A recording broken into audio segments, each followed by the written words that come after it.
Hey everyone, I'm Wilky, and this is Monster Reads. This week we've been reading something scary.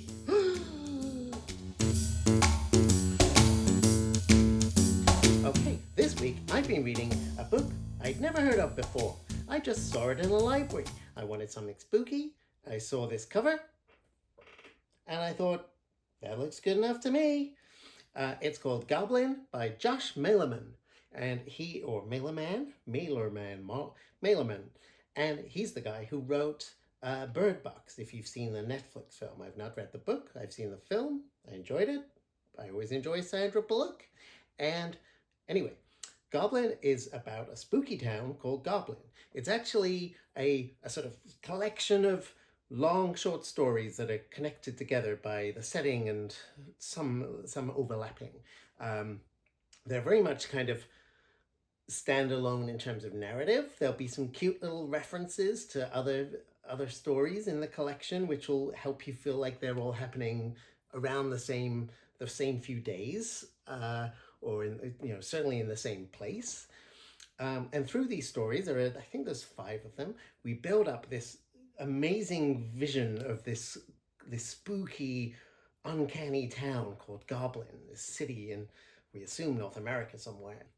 And it's a town with a long, dark history, a history of colonization, a history of a fractious relationship with the indigenous people of the area.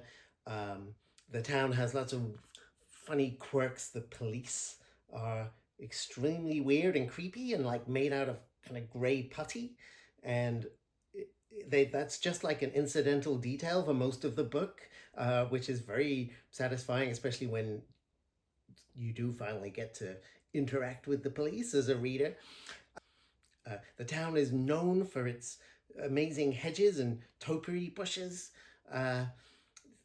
It just adds to this feeling of being somewhere totally weird, you know? There's a story about magic, there's a story about the zoo, there's a really quite scary and atmospheric story about a man who is so paranoid that he'll be scared to death that he basically can't sleep and sets up all these alarms for himself, and it's very stressful to read. Anyone who's ever struggled to sleep will find that one difficult, you know? What else is there? There's a great prologue, which will really get you hooked in. The moment you sort of read it, you're like, I want to know about this town.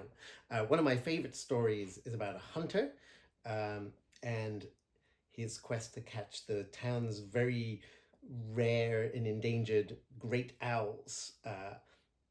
It's good for fans of Stephen King, but it's not kind of heavy going. It's not too serious, you know? Oh, yeah, I loved it. I've been recommending it to everyone. It's just the right amount of spooky. The stories are just the right length.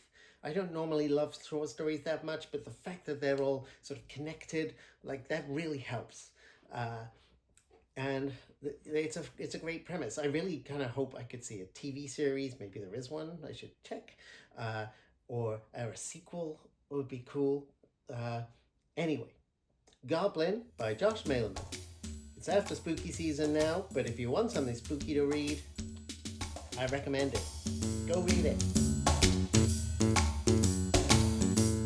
Oh, and I mentioned Stephen King, and coming up soon, we're going to be reading this, which I also got from the library, which looks spooky, but not too ghosty, and short.